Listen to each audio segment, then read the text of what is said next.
ओम अज्ञानतिमिरान्धस्य ज्ञानञ्जनशलाकया चक्षुरुन्मिलितं तस्मै श्रीगुरुवे नमः। श्रीचैतन्यमनोभीष्टं स्थापितं येन भूतले स्वयं रूपकदा मह्यं ददाति स्वपदान्तिकं।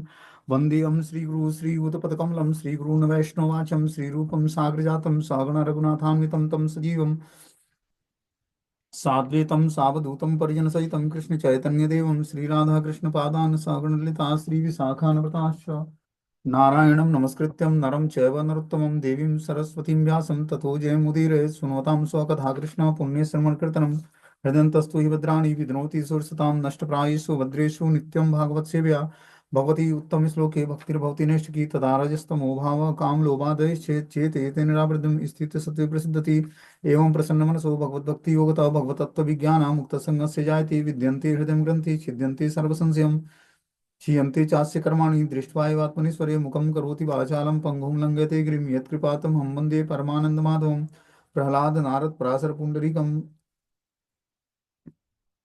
प्रह्लाद नारद पराशर पुण्डरीकं व्यासम् अम्बरीश सुख सौनक कृष्णदालभ्यां रुक्मांग अर्जुन वसिष्ठं विभीषणादीनं पुण्यानि नामानि परं भागवत स्मरामि। हे कृष्ण करुणा सिंधु दीनबंधु जगत्पतये गोपेश गोपिका कांत राधा कांत नमस्तुते। तप्त कांचन गौरांगे श्री राधे वृंदावनेश्वरी वृषभानुसुते देवी प्रणमामि हरिप्रिये। वाञ्छा कल्पतरुवृक्ष कृपा सिन्धुभ्यो च पतितानां पावनेभ्यो वैष्णवेभ्यो नमो नमः। जय श्री कृष्ण चैतन्य प्रभु नित्यानंद श्री अद्वैत गदाधर श्रीवासादि श्री गौर भक्तवृंद। हरे कृष्ण कृष्ण कृष्ण हरे हरे, हरे राम राम राम हरे हरे। तो इसमें आज हम लोग को श्रीमद् भागवतम का स्कंद संख्या 3 अध्याय संख्या 30 और श्लोक संख्या 13 मतलब 13 नंबर पढ़ना है। क्या बोलते हैं? एवं स्वभरणाकल्पं तत्कलत्रादयस्तथा नाद्रियन्ते यथा पूर्वं कीनासाम इव गोजरम। उसे अपने पालन पोषण में असमर्थ देकर उसकी पत्नी तथा अन्य लोग उसे उसी प्रकार पहले जैसा सम्मान नहीं प्रदान करते, जिस तरह कंजूस किसान अपने बूढ़े तथा थके बैल के साथ पहले जैसा व्यवहार नहीं करता। देखो यहाँ पर भगवान कपिल देव विपरीत कर्मों का वर्णन कर रहे हैं कि अगर जो व्यक्ति पूरे जीवन भर भक्ति नहीं करेगा तो उसकी स्थिति क्या होनी है। ठीक है ना? इससे पहले उन्होंने बताया कि जब उसे अपनी जीविका में प्रतिकूल फल मिलते हैं तो वो बारंबार अपने को सुधारने का यत्न करता है, किंतु जब उसके सारे प्रयास असफल हो जाते हैं तो विनष्ट हो जाता है और अत्यंत लोभवश वह अन्यों का धन स्वीकार करता है।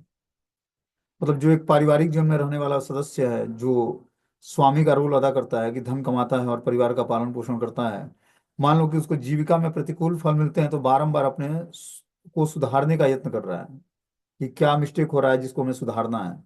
किंतु जब उसके सारे प्रयास असफल रहते हैं तो विनष्ट हो जाता है और अत्यंत लोभवश वह अन्यों का धन स्वीकार करता है। जब वो अभागा अपने परिवार वालों के भरण पोषण में असफल होकर समस्त सौंदर्य से विहीन हो जाता है तो सदैव लंबी लंबी आहें भरता है और अपनी विफलता के विषय में सोचता है। ये परिवार आसक्त गृहस्थ के लक्षण बताए गए हैं कि जो पारिवारिक जीवन में आसक्त गृहस्थ है वो क्या करता है कि परिवार के भरण पोषण में असफल होकर समस्त सौंदर्य से विहीन हो जाता है और सदैव लंबी लंबी आहें भरता हुआ अपनी विफलता के लिए वह सोचता रहता है।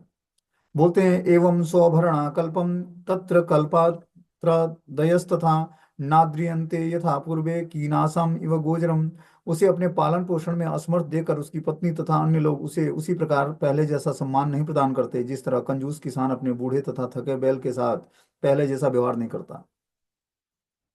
देखो क्या है कि भगवान यहाँ पर कपिल देव अपनी माता देवहूति को बताना चाहते हैं कि जो व्यक्ति यंग अवस्था में भगवान का शरण ग्रहण नहीं किया, ठीक है ना, तो वो अंत में क्या होगा कि जब पालन पोषण करने में असमर्थ हो जाएगा परिवार का, जिसके लिए उसने पूरा जीवन अपना लगा दिया कि बच्चों की परवरिश करना है, पत्नी का भरण पोषण करना है, उसके लिए उसने अपना पूरा जीवन लगा दिया, लेकिन भगवान की भक्ति को स्वीकार नहीं किया।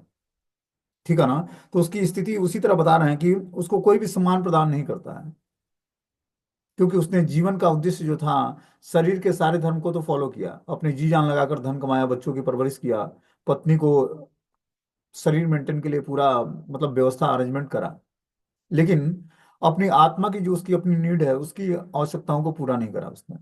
उसकी नीड क्या है? भगवान की भक्ति। बोलते हैं वो उसी तरह होता है जिस तरह कंजूस किसान अपने बूढ़े तथा थके बैल के साथ पहला जैसा व्यवहार नहीं करता है। मान लो एक बैल होता है, तो कंजूस किसान क्या करता है, अब तो वो बैल काम का है नहीं, तो उसको खाने को नहीं देता, उसी तरह छोड़ देता है लावारिस की तरह। उसी तरह घर के सदस्य, जो व्यक्ति धन कमाकर पूरे जीवन भर अपने बीवी बच्चों का पालन पोषण करता है, लेकिन अगर जो भगवान की भक्ति स्वीकार नहीं करा तो उसकी स्थिति उसी किसान के, कंजूस किसान के बूढ़े बैल की तरह स्थिति हो जाएगी उसकी। बता रहे हैं कि इसी युग में नहीं अपितु अनादिकाल से अपने परिवार में कोई भी ऐसे वृद्ध पुरुष को नहीं चाहता जो कमाता नहीं है। यहाँ तक कि वर्तमान युग में भी कुछ जातियों तथा राज्यों में बूढ़ों को विष दे दिया जाता है। बहुत पहले मैंने नेपाल में सुना था कि वो क्या करते हैं, बूढ़े लोगों को मार के खा जाते हैं कि बिना काम का है अभी व्यक्ति, तो उसको मतलब मार के अब उसको खा जाते हैं वो, कि रह के क्या करेगा, बल्कि किसी का आहार बनेगा। ये स्थिति है आज भी। कई देश ऐसे हैं। वही बता रहे हैं यहाँ पर कि ऐसे वृद्ध पुरुष को नहीं चाहते जो कमाता नहीं है। यहाँ तक कि वर्तमान युग में कुछ जातियों तथा राज्यों में बूढ़े को विष दे दिया जाता है जिससे वह जितनी जल्दी हो सके मर जाए। कतिपय मानवभक्षी जातियों में बूढ़े बाबा को खेल खेल में मारकर उसे मांस की दावत दी जाती है। यहाँ पर उस किसान का उदाहरण दिया गया है जो अपने उस बूढ़े बैल को नहीं चाहता जिससे काम करने के लायक नहीं रह जाता है। इसी प्रकार से परिवार से संबद्ध व्यक्ति जब वृद्ध हो जाता है और कमा नहीं सकता तो उसे न तो उसकी पत्नी, पुत्र या पुत्रियां चाहते हैं, न ही परिजन। फलस्वरूप उसकी उपेक्षा होने लगती है। आदर करने की तो बात दूर रहे। अतः यह लाभप्रद होगा कि वृद्धावस्था प्राप्त होने से पूर्व पारिवारिक संबंध तोड़ दिया जाए और भगवान की शरण ग्रहण किया जाए। हर व्यक्ति का धर्म क्या है? देखो, ये स्त्री पुरुष के साथ ही नहीं है, स्त्री के साथ भी है। आप देखोगे यहाँ पर ब्रजधाम में आकर बहुत सारे वृद्धा आश्रम है जहाँ पर माताएं जो है जिस बच्चों का परवरिश किया वही बच्चे ले आकर वृद्धा आश्रम में बुढ़ापे में छोड़ देते हैं उसको। समझ रहे बात को? और वो मारी मारी फिरती है यहाँ पर ब्रजधाम में, वृंदावन में। कुछ पैसे भेज देते हैं कि चलो भाई वृद्धा आश्रम में पड़े रहो, कोई पूछने वाला नहीं है। तो उद्देश्य क्या है कहने का भगवान कपिल देव का, कि ये प्रैक्टिकली जीवन का एक्सपीरियंस बता रहे हैं वो, कि गृहस्थ आश्रम में जब व्यक्ति एंट्री करता है तो उसको वास्तविक उद्देश्य क्या है कि भगवान की भक्ति से जुड़े वो। जब तक वो भगवान की भक्ति से नहीं जुड़ेगा तब तक उसका वास्तविक फल नहीं मिलेगा उसको। पारिवारिक जीवन अगर जो स्वीकार करता है व्यक्ति, देखो ब्रह्मचारी और सन्यासी के लिए आसान है भक्ति, कि उसने आसक्तियां नहीं पाली। और आसान तो नहीं बोलेंगे, लेकिन एक तरह से अगर जो वो ब्रह्मचर्य नियमों का पालन करता है और आसक्त नहीं होता है तो पूरे जीवन भर भक्ति को मेंटेन कर सकता है। लेकिन पारिवारिक जीवन में तो बहुत सारे झमेले हैं। उसको मन बुद्धि को एकाग्र करके हमेशा भगवान के श्री चरणों में धन कमाना है, परिवार का पालन पोषण करना, अनेक बीमारियां, बुढ़ापा, रोग, बच्चों की पढ़ाई, मतलब दुनिया भर के तामझाम है पारिवारिक जीवन में। उसमें कैसे व्यक्ति भगवान को याद कर पाए, कैसे भगवान के लिए टाइम निकाल पाए, बहुत मुश्किल है। इसके लिए क्या करना पड़ेगा हमें? पूरे परिवार को भगवान की भक्ति में जुड़ना पड़ेगा। जब हम इस तरह से पूरे परिवार के सदस्य जुड़ेंगे तब जाकर हम अपने जीवन को सार्थक बना पाएंगे। भक्ति कोई ऐसा वैसा कोई मतलब ऑर्डिनरी चीज नहीं है, ये क्या है, प्रैक्टिकल जीवन का वो है। मतलब प्रैक्टिकली हम अपने जीवन में इसको स्वीकार करें, और जब प्रैक्टिकली जीवन में स्वीकार करके इसको अच्छे तरीके से ऑपरेट करेंगे तभी हमारा जीवन सक्सेस होगा। इसके लिए हमें प्रॉपर एक प्लानिंग करनी चाहिए। जो बैचलर्स हैं उसको प्लानिंग करके अपने, और उस हिसाब से गृहस्थ जीवन में अगर जो एंट्री करना भी है तो प्रॉपर एक नियम के थ्रू, एक किसी के प्रॉपर गाइडेंस में जाएं। तभी जाकर व्यक्ति जो है सुखी जीवन जी पाएगा, और जीवन के अंत में मतलब 50 वर्ष के बाद वो रिटायरमेंट ले पाएगा पारिवारिक जीवन से। पारिवारिक जीवन होल्ड करने के लिए नहीं है। पारिवारिक जीवन इसलिए मिला है कि आप कुछ दिनों तक इंद्रिय तृप्ति की वासनाओं को तृप्त करके उस उससे ऊपर उठ जाओ। इसीलिए व्यक्ति 25 वर्ष की अवस्था में विवाह करके और एक पत्नी या एक पति स्वीकार करके गृहस्थ आश्रम में जाता है वो, कि जिस कारण से तुम इस भौतिक संसार में अनवांटेड इच्छाओं के कारण आए हो उस इच्छाओं को रेगुलेट कर लो। और रेगुलेट करके फिर क्या करो, धीरे धीरे अपनी मन और बुद्धि को एकाग्र करो और इंद्रियों को धीरे धीरे भगवान की तरफ मोड़ो, भगवान की सेवा में लगाओ, और इंद्रियों की में दिव्यता ले आओ। तभी जाकर आप भगवान के के धाम जाने के समर्थ हो पाओगे। इसीलिए पारिवारिक जीवन में व्यक्ति एंट्री करता है कि हमारे अभी सेंसेस कंट्रोल में नहीं है, या बहुत ही भौतिक इच्छाएं हैं। उस इच्छाओं को तृप्त करने के लिए 25 वर्ष का टाइम भगवान देते हैं कि आप पारिवारिक जीवन में रहकर उस इच्छाओं को तृप्त करके उससे ऊपर उठ जाओ। उसमें भी 25 वर्ष तक हमें भोग नहीं करना पारिवारिक जीवन में। बस संतति उत्पन्न करने के लिए व्यक्ति स्त्री पुरुष का संबंध भगवान देते हैं कि कुल परंपरा आगे बढ़ जाए, और फिर वो दोनों मिलकर भगवान की भक्ति से जुड़ जाएं। इसी उद्देश्य के लिए पारिवारिक जीवन है। पारिवारिक जीवन भोग विलास के लिए नहीं है कि अच्छा भोजन करना, अच्छा पहनना है, अच्छा खाना है, अच्छी गाड़ी में घूमना है। और होल्ड रहना, बस उसी आश्रम में बने रहना, पूरे हाउस होल्डर। मतलब अब घर को पकड़ लिया, अब घर छोड़ना नहीं है, ऐसा नहीं है। देखो, हमने प्रचेताओं की स्टोरी सुनाई थी, 10 भाई थे और 10 मिलकर भगवान की भक्ति करते थे। भगवान शिव ने उनको रुद्र मंत्र और रुद्र गीत दिया, इसी श्रीमद् भागवतम में उनका 4th कैंटो में लीलाएं आती हैं। और भगवान शिव परम गुरुदेव हैं, परम गुरु वैष्णव वैष्णव आचार्य हैं। उन्होंने रुद्र मंत्र दिया और रुद्र गीत दिया। उस रुद्र मंत्र गीत और रुद्र गीत का उच्चारण करके उनको भगवान श्री नारायण के दर्शन हुए। भगवान नारायण ने आशीर्वाद दिया कि आप लोग पहले गृहस्थ आश्रम स्वीकार करके एक पत्नी धारण करो, 10 मिलकर एक पत्नी से विवाह करो। उन्होंने ऐसा किया, एक पत्नी से 10 ने विवाह किया। और फिर भगवान उससे बहुत ही प्रसन्न हुए कि आप लोगों ने 10 भाई मिलकर हमारी भक्ति में जुड़े हो, एक साथ सबने भक्ति करके और भगवान को एक साथ प्रसन्न किया सबने। भगवान नारायण के दर्शन हुए, आशीर्वाद दिया भगवान ने कि भगवान शिव जो हमारे परम भक्त हैं, उनका इन्होंने आश्रय ग्रहण किया और उनके आश्रय में रहकर भगवान की भक्ति स्वीकार किया इन्होंने।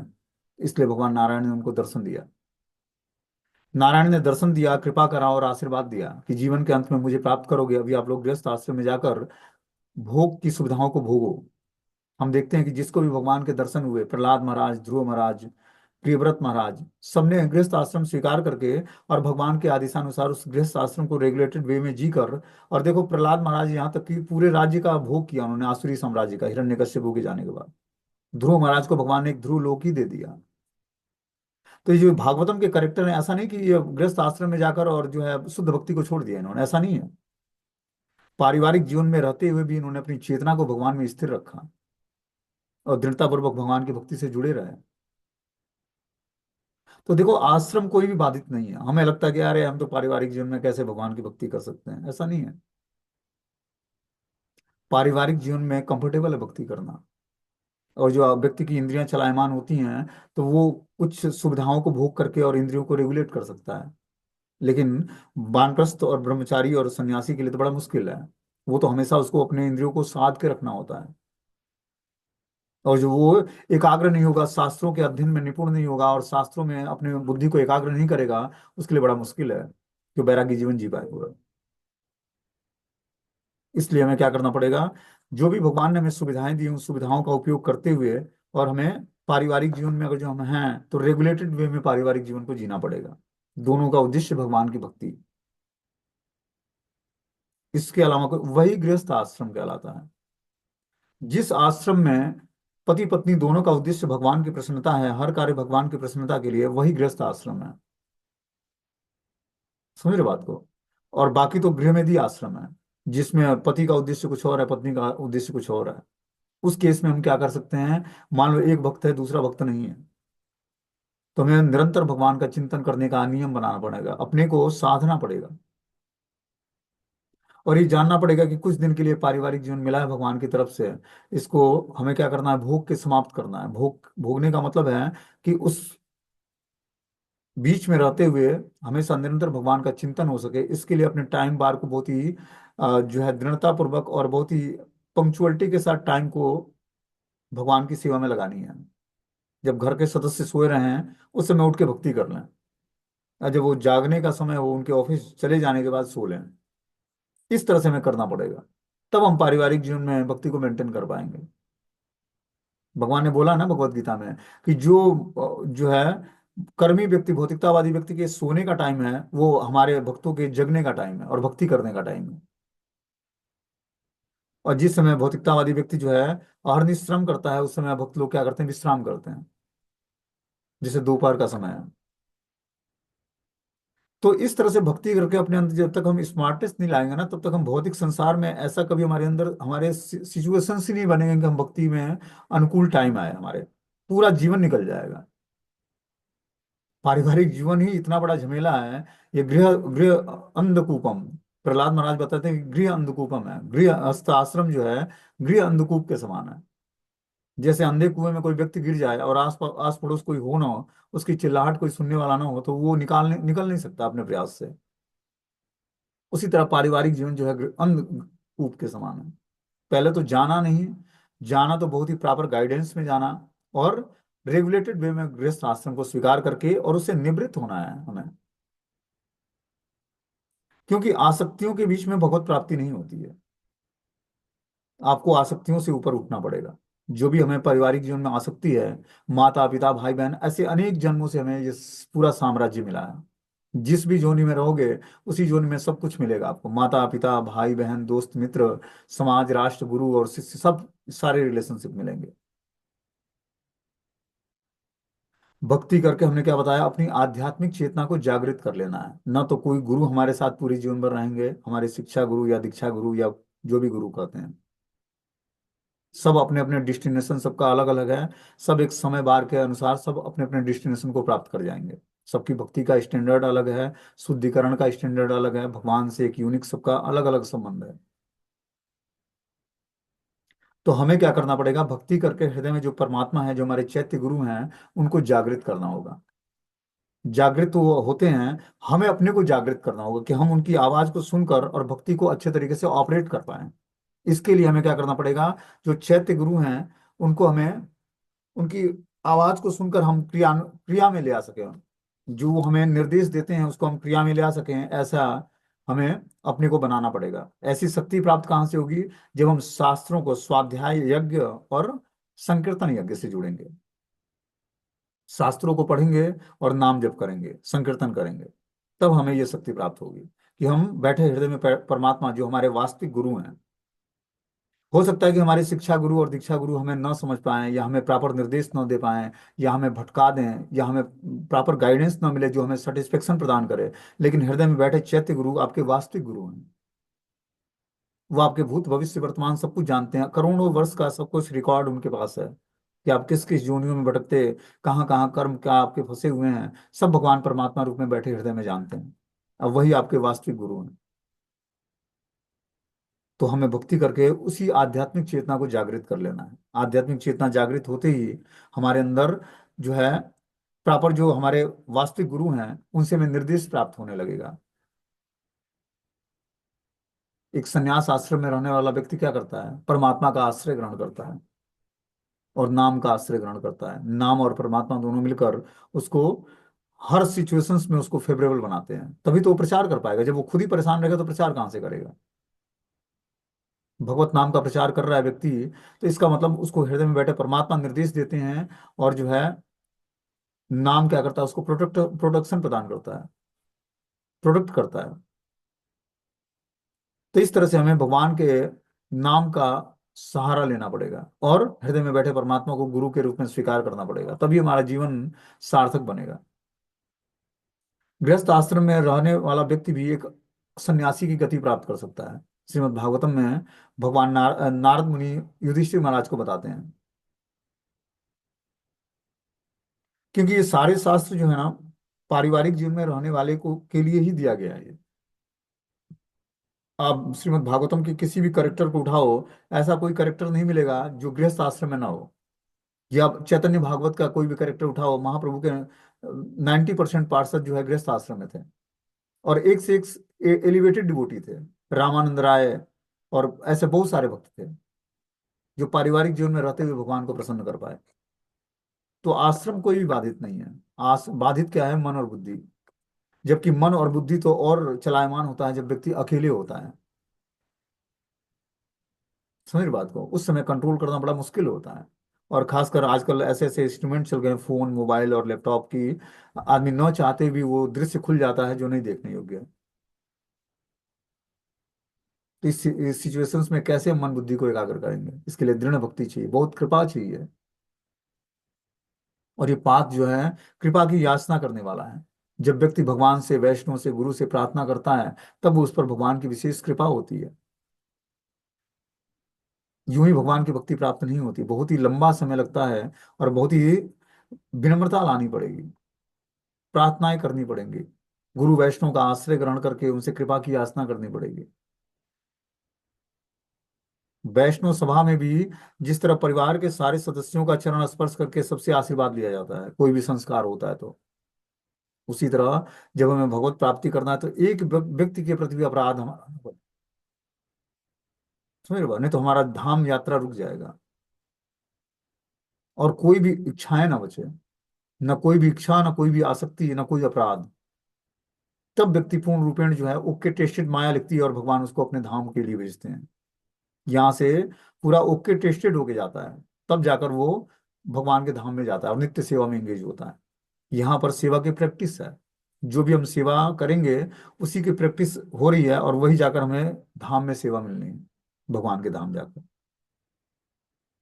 वहां पर अलग कुछ नहीं है, उसी की प्रैक्टिस मृत्यु लोक में हो रही है। तो हमें क्या करना पड़ेगा? ध्यान पूर्वक, एकाग्रता पूर्वक हरे कृष्ण मंत्र का जाप करना पड़ेगा, और अपनी चेतना को बार बार भौतिक विषयों से हटाकर और भगवान की नाम रूप गुण लीला धाम में लगाना पड़ेगा। तब जाकर हमारे अंदर धीरे धीरे आध्यात्मिक चेतना जागृत होगी। और आध्यात्मिक चेतना जागृत होने पर देखो, हमने स्टोरी बताई थी भरत महाराज का, कि पहले जीवन में वो असफल हो गए, राज्यपाट छोड़कर पत्नी बच्चे को त्याग करके, और चक्रवर्ती सम्राट थे पूरे विश्व का, एक छत्र राजा। लेकिन क्या हुआ? हिरण से आसक्ति हो गई अंत में, कि मेरे बिना इस हिरण का होगा क्या। और जीवन के अंत में मृग का चिंतन करते हुए मृग शरीर धारण करते हैं। लेकिन इस जीवन में उन्होंने ऐसी तीव्र भक्ति किया थी, भाव भक्ति के स्टेज से वो महात्मा नीचे गिर गया था। अब बताओ, शुद्ध प्रेम भगवान का बहुत ही करीब था, कि भगवान का शुद्ध प्रेम मिल जाएगा उनको, शुद्ध भक्ति मिल जाएगी, लेकिन उस स्थिति से नीचे गिर गया। लेकिन आध्यात्मिक चेतना जागृत होने के बाद भी उस मृग शरीर में भी उनको अनुभूति हुई कि मैं पिछले जीवन में क्या था और किस कारण से मुझे मृग का शरीर मिला है। तो फिर वो वहां से भाग आए जहां से उनको मृग का शरीर मिला था। वहां से फिर उसी स्थान पर आते हैं, शालिग्राम गांव में हरिद्वार के पास, जहां पर पिछले जीवन में उन्होंने भरत महाराज के रोल में और तपस्याएं किया था। और उसी आश्रम में उसी महात्माओं के आसपास रहते, क्योंकि उनसे आसक्ति थी महात्माओं से। सूखे पत्ते खाते और हिरण का शरीर कब पूरा होगा इसके लिए प्रतीक्षा करते, और बहुत ही शांत स्वभाव उस महात्माओं के पास बैठते। फिर वो हिरण का शरीर त्यागा, और फिर जाकर जो है उनको जड़ भरत के रूप में अगला जीवन मिला ब्राह्मण परिवार में। और जड़वत बने रहते, पिता कुछ और बोलते, करते कुछ और वो, क्योंकि उनका अंतरंग चिंतन था भगवान के लिए। तो क्या हुआ? उन्होंने कॉन्सियसनेस को जागृत कर लिया, आध्यात्मिक चेतना को जागृत कर लिया। उसी चेतना को जागृत करना ही हमारा परम धर्म है। और ये तभी जागृत होगा जब हम भौतिक विषयों से अपने विचारों को हटाएंगे, आपराधिक नेचर से हम अपने को सुरक्षित रखेंगे, हमेशा गुरु वैष्णव के प्रति आभार व्यक्त करेंगे, उनसे कृपा की याचना करेंगे, अपने को तुच्छ मानेंगे, विनम्र बनेंगे, सहिष्णु बनेंगे। तब जाकर हमारे अंदर दिव्य गुणों का कल्टीवेशन होगा। जो भगवान में दिव्य गुण हैं वो भक्तों में आने लगते हैं। जैसे वस्तु व्यक्ति स्थान का हमारा चिंतन होगा, वैसे ही हमारे अंदर दिव्य गुणों का विकास होगा। व्यक्ति को जो भगवान का चिंतन करेगा, भगवान के शुद्ध भक्तों का चिंतन करेगा, तो उसके अंदर दिव्य गुण आएंगे। व्यक्ति अगर जो धन का चिंतन करेगा, परिवार का चिंतन करेगा, जो है भौतिकतावादी व्यक्ति वस्तु स्थान का चिंतन करेगा, तो उसके अंदर उसी तरह का गुणों का कल्टीवेशन होगा। इसलिए हमें क्या करना है? हमेशा निरंतर अपने कॉन्शियसनेस को चेक करना है, कि क्या हमारी मन बुद्धि निरंतर भगवान की सेवा में लगी रहती है। इसीलिए ये जब हम बार बार चेक करेंगे, तभी हमें स्मरणम की सिद्धि, विष्णु स्मरणम की सिद्धि मिलेगी। श्रवणम कीर्तनम हम इतना कर लें कि धीरे धीरे हम विष्णु स्मरणम के स्टेज पर पहुंच जाएं, कि निरंतर always remember Krishna, never forget Krishna, ये स्थिति प्राप्त हो जाए, कि मैं भगवान को निरंतर याद रखूं, भगवान को कभी ना भूलूं। तब जाकर व्यक्ति जो है पूर्ण रूपेण भगवान के भाव में होता है, कृष्ण कॉन्शियसनेस हो जाता है, उसकी चेतना पवित्र हो जाती है। आगे इसमें बता रहे हैं कि जो है, तत्राप्यो जात निर्वेदो भ्रियमाणम स्वयंवृतम तर्योपातम वैरूप्यो मरणाभिमुखो गृहे। मूर्ख पारिवारिक व्यक्ति गृहस्थ जीवन से परांग मुख नहीं होता, यद्यपि अब उसका पालन उन लोगों के द्वारा किया जाता है जिन्हें पहले उसने पाला था। वृद्धावस्था के कारण उसका रूप विकृत हो जाता है और वह मृत्यु की तैयारी करने लगता है। क्या बोलते हैं? कि मूर्ख पारिवारिक व्यक्ति गृहस्थ जीवन से परांगमुख नहीं होता है। जो मूर्ख व्यक्ति है वो पारिवारिक जीवन छोड़ना नहीं चाहता है। क्या करता है? उसी गृहस्थ आश्रम में बना रहना चाहता है। और हमने क्या बताया? गृहस्थ आश्रम होल्ड करने का आश्रम नहीं है। गृहस्थ आश्रम कुछ दिनों के लिए आपको एक भगवान की तरफ से फैसिलिटी मिली है, कि आप उस पारिवारिक जीवन से निवृत्त होकर और वानप्रस्थ स्वीकार करो, भगवान की भक्ति में मन बुद्धि को एकाग्र करो। पत्नी फेवरेबल है तो उसको साथ लेकर वानप्रस्थ स्वीकार करो, अनफेवरेबल है तो उसको सियाने पुत्र के गाइडेंस में रखो और आप निकल जाओ। यद्यपि अब उसका पालन उन लोगों के द्वारा किया जाता है जिन्हें पहले उसने पाला था। एक बार क्या हुआ, दुर्योधन ने अपने चाचा, कौन थे, दुर्योधन के चाचा का क्या नाम था? उनके चाचा का नाम था, विदुर प्रभु जी। अ, क्या नाम था उनका? धृतराष्ट्र और पांडु, और एक तीसरे पुत्र जो दासी पुत्र थे उनका नाम था, हम्म, अभी नाम। विदुर प्रभु जी, विदुर। हाँ, विदुर। विदुर। विदुर थे। तो विदुर को क्या किया, धृतराष्ट्र ने बहुत सारे अपशब्द बोल करके तुम दासी के पुत्र हो और अवांछित संतान हो, तो इस तरह से बेइज्जती करके राज्य से निकाल दिया। तो विदुर जो है तीर्थ यात्रा भ्रमण के लिए चले जाते हैं, ठीक है ना। 12-13 साल तक वो भ्रमण करते हैं और बहुत सारे महात्माओं से मिलते हैं, मैत्रेय ऋषि से उनकी मुलाकात होती है और भगवान के सब्जेक्ट पर बहुत सारी वार्ताएं होती हैं। इधर धृतराष्ट्र अपने पुत्र मोह के कारण 100 पुत्रों को का वध करा देता है कुरुक्षेत्र युद्ध में, सारे मारे जाते हैं। उसके बाद धृतराष्ट्र जो है, अब उसके पालन पोषण की जिम्मेदारी युधिष्ठिर महाराज पर आ जाती है, क्योंकि युधिष्ठिर महाराज अब राजा बन गए। तो सारे 100 पुत्रों को मरने के बाद भी उन्हीं लोगों की शरण ग्रहण किया जिसने उनके 100 पुत्रों को मारा था। तो विदुर राज्य में वापस आते जब उनको पता लगा कि जो है सारे कौरव मारे गए हैं और धृतराष्ट्र अकेले बचा है। तो धृतराष्ट्र को आकर समझाते हैं कि इसी भीम ने तुम्हारे 100 पुत्रों को का वध किया है, तुम इसी के टुकड़े पर पलना चाहते हो। और धृतराष्ट्र ने भी भीम को मारने की कोशिश की थी, और उन्हीं शत्रुओं के, लेकिन वो अपना शत्रु नहीं मानते थे, पांडव कभी धृतराष्ट्र को अपना शत्रु नहीं माना उन्होंने। लेकिन विदुर ने याद दिलाया कि तुम इस अवस्था में तुम्हें गृह त्याग करना चाहिए और वन में जाकर गांधारी के साथ जो है दिव्य तपस्याओं में एंगेज होना चाहिए और भगवान श्री कृष्ण को प्राप्त करने का प्रयास। वो जानता था धृतराष्ट्र कि भगवान कृष्ण भगवान है, और गांधारी भी जानती थी। गांधारी समझाती भी थी धृतराष्ट्र को। लेकिन व्यक्ति के अंदर जब मोह होता है तो वो बद्ध अवस्था में होता है। इसीलिए इस पारिवारिक जीवन से मोहग्रस्त नहीं होना है। जो हमें बद्ध जीवन के लक्षण है, मोहग्रस्त होना, अपूर्ण इंद्रियां, त्रुटि करना और धोखा देना, ये 4 तरह के लक्षण बद्ध जीवन में होते हैं। वो धोखेबाज होता है, अपूर्ण इंद्रियां होती हैं, और मोहग्रस्त होता है, गलती करता है। इस चार चार लक्षणों के कारण व्यक्ति जो है बद्ध अवस्था में होता है। इस 4 लक्षणों को छोड़ दे तो मुक्त जीवात्मा बन जाएगा। बिना मुक्त जीवात्मा बने हुए भगवान के धाम व्यक्ति नहीं जाएगा, या भगवान के प्रेयर्स जो भी करेगा वो ऑफरिंग नहीं होगा। क्योंकि अभी कुछ और मांगेगा, कुछ देर बाद उसकी डिमांड दूसरी हो जाएगी भगवान से। भगवान क्या क्या इच्छाओं को तृप्त करेंगे। इसीलिए भगवान अपने हिसाब से भक्तों की इच्छाओं को तृप्त करते हैं, आपकी डिमांड के अनुसार नहीं।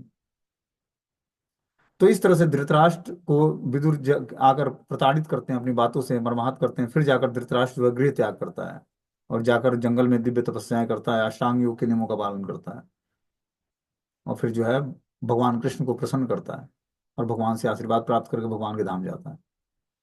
किसके कृपा से हुआ? विदुर जी की कृपा से हुआ, क्योंकि विदुर जी भगवान के महान भक्त थे। वहीं यहाँ पर बता रहे हैं कि पारिवारिक आकर्षण इतना प्रबल है कि मनुष्य अपनी वृद्धावस्था में अपने परिवार के सदस्यों द्वारा उपेक्षित होने पर भी परिवार के प्रति अपना प्रेम नहीं छोड़ पाता है। जब वो वृद्धावस्था में पहुंच जाता है तो परिवार के लोग उसको उपेक्षा करते हैं, चाहते हैं कि ये व्यक्ति या तो शरीर त्याग दे या कहीं चला जाए, क्योंकि धन कमाता नहीं है। पूरे जीवन भर जिन चीजों का चिंतन किया वही बुढ़ापे में आकर उसको याद दिलाती है, उन्हीं चीजों को रटता है व्यक्ति। तो बुढ़ापे में उसका काम होता है कि बच्चों को स्कूल छोड़ना है, पिताजी दूध ले आए और ब्रेड ले आए जाकर मार्केट से, यही काम होता है उसका। इसीलिए हमें यंग अवस्था में ही प्रैक्टिस करनी। देखो, ये भागवतम और भगवत गीता ऐसा ज्ञान है कि आप लोग को लगता होगा कि प्रभु जी पढ़ा क्या रहे हैं, लेकिन है ये प्रैक्टिकल अनुभव जीवन का। समझ रहे बात? और जब तक हम इस हिसाब से जीवन जिएंगे नहीं, तब तक हम मुक्त जीवात्मा नहीं बनेंगे, भगवान की शुद्ध भक्ति को एडॉप्ट नहीं करेंगे। इसीलिए ये केस स्टडी बुक है, प्रैक्टिकल बुक है ये। और जब तक हम इस प्रैक्टिस को करेंगे नहीं और ये जानेंगे नहीं कि यंग अवस्था में ही भगवान की भक्ति से जुड़ना है, तो बुढ़ापे में भक्ति होगी नहीं हमसे। इसीलिए तीव्रता से भजन और भगवत ग्रंथों का अध्ययन करके हम अपने मन बुद्धि को एकाग्र करके आध्यात्मिक चेतना जागृत कर लें। इसका यही उद्देश्य है, यही भगवान कपिल देव इसमें बताना चाहते हैं कि आप अपने मन बुद्धि को एकाग्र करके और धीरे धीरे आध्यात्मिक चेतना जागृत कर लो, कि बुढ़ापा आने से पहले हमारे अंदर आध्यात्मिक चेतना जागृत हो जाए। क्योंकि बुढ़ापे में भजन भी नहीं होगा, गला अवरुद्ध हो जाएगा, आंख से दिखेगा नहीं, और जो है सारी इंद्रियां विकृत अवस्था में आ जाती हैं, शरीर में अलग अलग दर्द होने लगते जोड़ों में। इसीलिए वृद्धावस्था आने से पहले हमें क्या करना है, भगवान की तीव्र भक्ति में जुड़ जाना है। बोलते हैं कि वृद्धावस्था में अपने ही परिवार के सदस्य द्वारा उपेक्षित होने पर भी परिवार के प्रति अपना प्रेम नहीं छोड़ पाता और वो घर में ही कुत्ते के समान रहा होता है। वैदिक जीवन शैली में मनुष्य को पारिवारिक जीवन का परित्याग कर देना चाहिए जब वो हट्ठा कट्ठा हो। वैदिक और जो नियम क्या है कि जब वो अपने शरीर में विस्वस्थ हो तभी उसको अपने परिवार का परित्याग कर देना चाहिए। और यह तो सलाह दी जाती है कि अधिक दुर्बल होने तथा भौतिक कार्यों में अत्यधिक निराश होने पर मरने के पूर्व मनुष्य को चाहिए कि गृहस्थ आश्रम त्याग करके जीवन के शेष दिन को भगवान की सेवा में लगाए। अतः वैदिक शास्त्रों में आदेश दिया गया कि जो ही व्यक्ति 50 वर्ष की आयु पूरी हो जाए, मनुष्य को चाहिए कि पारिवारिक जीवन त्याग कर जंगल में एकांत में रहे, अपने को पूरी तरह तैयार कर लेने के बाद सन्यासी होकर वह प्रत्येक व्यक्ति को घर घर में आध्यात्मिक जीवन का ज्ञान वितरित करे।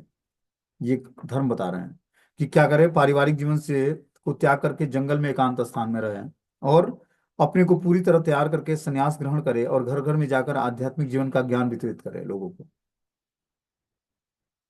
तो इसमें हम लोगों को लेसन्स क्या मिलता है, मान लो हम लोग तो पारिवारिक जीवन में हैं, तो हम लोगों को क्या करना है, तो हम लोगों को करना ये है कि हम लोग जो अंतिम सेंटेंस बता रहे हैं कि प्रत्येक घर में जाकर आध्यात्मिक जीवन का ज्ञान वितरित करें, आध्यात्मिक जीवन का ज्ञान वितरित करें हमें। तो हमें क्या करना चाहिए, हम भी पारिवारिक जीवन में रहते हुए संन्यास आश्रम में रहने वाले व्यक्ति की तरह की गति को प्राप्त कर सकते हैं और जो हम आध्यात्मिक ज्ञान का वितरण करेंगे। भगवान क्या बोलते हैं कि जो मेरे इस आध्यात्मिक ज्ञान का वितरण करता है वो मुझसे उससे ज्यादा कोई ना तो मुझे प्रिय है ना कभी होगा। तो जब हम भगवत गीता भागवतम के ज्ञान को आम जनता के बीच में प्रसारित करते हैं तो क्या होता है, भगवान बहुत ही प्रसन्न होते हैं हमसे। तो हमें क्या करना पड़ेगा, इस आध्यात्मिक ज्ञान का वितरण करना पड़ेगा जो हमें भगवान और गुरु परंपरा से मिला है। हम गुरु परंपरा के ऋणों से तभी ऋण होंगे जब हम प्रचार करेंगे। ये धन से आप ऋण को उतार नहीं सकते हो कि हम चलो गुरु दक्षिणा कुछ दे देते हैं और गुरु जी प्रसन्न हो जाए हमसे। इस गुरु दक्षिणा से गुरु के ऋणों से उबर नहीं पाओगे, न अपने शिक्षा गुरु के न दीक्षा गुरु के। गुरु के ऋणों से उबरने के लिए हमें क्या करना पड़ेगा, सिद्धांतों को नियमों को दृढ़ता से पालन करना पड़ेगा और प्रचार करना पड़ेगा। तब हम गुरु के ऋण से ऋण हो पाएंगे, तब हम उनको प्रसन्न कर पाएंगे। और कोई दूसरा माध्यम है ही नहीं है शास्त्र में कि हम गुरु के ऋणों से उबरण हो जाए।